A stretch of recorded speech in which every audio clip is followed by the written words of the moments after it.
Hey, what's up, everyone? Eric Rossi, the guy with the eye here, and I wanted to talk about something new that was released just last night, coming into today.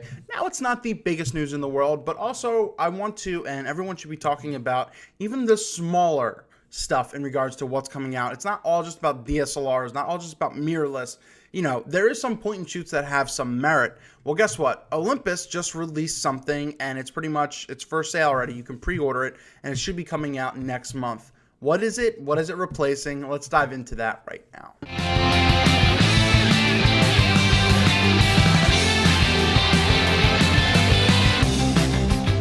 Now, once again, is this going to be the most popular camera in the world? Absolutely not. But you have cameras now like the Sony, like what I own, the Sony RX 100 Mark III is $800, and you have the upper end Fuji cameras. What are the alternatives? You do have the $100 Canon point and shoots, $150 that will get the job done for the consumer. But what can you do differently? If a professional, or at least maybe more of a hobbyist, wants a decent camera that's under $500. Well, Olympus, a little while ago had the Olympus Stylus SH-2. Now, I haven't ever messed with that, but it was available. It does have great reviews, with the exception of minor things. But essentially, 16 megapixels, the version 1 had. Now we have the Stylus version 2. But the biggest thing was it has a large focal range from 25 to 600 millimeters, essentially the 35 millimeter equivalent. So it's basically 4.5 to 108 millimeters in regards to how this is reading that. And it's great, but it's like 3.5 to 6.3 is the your variable aperture, so that's not great. But two things that it had was the fact that it did full HD video at 1080 at 60, which is great. It had Wi-Fi, but the Wi-Fi was very sketchy in it from what I read. And it did have the 5-axis sensor image stabilization. So what is the version 2 coming out with now? Well, essentially, it's going to be a little bit of a better processor, kind of the same lens. It's not an interchangeable lens, but for under $500, you are going to be able to get the same full HD video, 1080 at 60 frames. You're going to get the included now 720 frames, 720p at 120 frames. So you're going to be able to do that.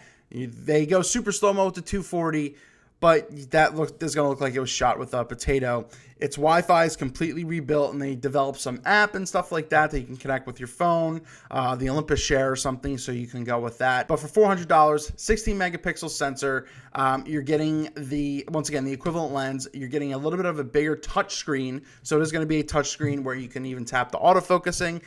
Kind of like what a lot of cameras are doing now, especially like the Nikon D5500, since that's kind of the equivalent I can give you in the Nikon line because there's no other touchscreens there. And you just have some other things, and it's really stressing its super macro mode, which can do up to like 1.2 inches or 3 centimeters or something of that regards. Now, in regards to continuous shooting, once again, this isn't, going to be a serious like sports action camera, but it's claiming it can do 11 frames per second, which is absolutely fantastic. As I mentioned, the 5-axis sensor, kind of like what the newer Sony has, but that's, in regards to mirrorless full frame. It controls your yaw, your pitch, your roll, up, down, left, and right. So it covers a lot for what you need for not a lot of money.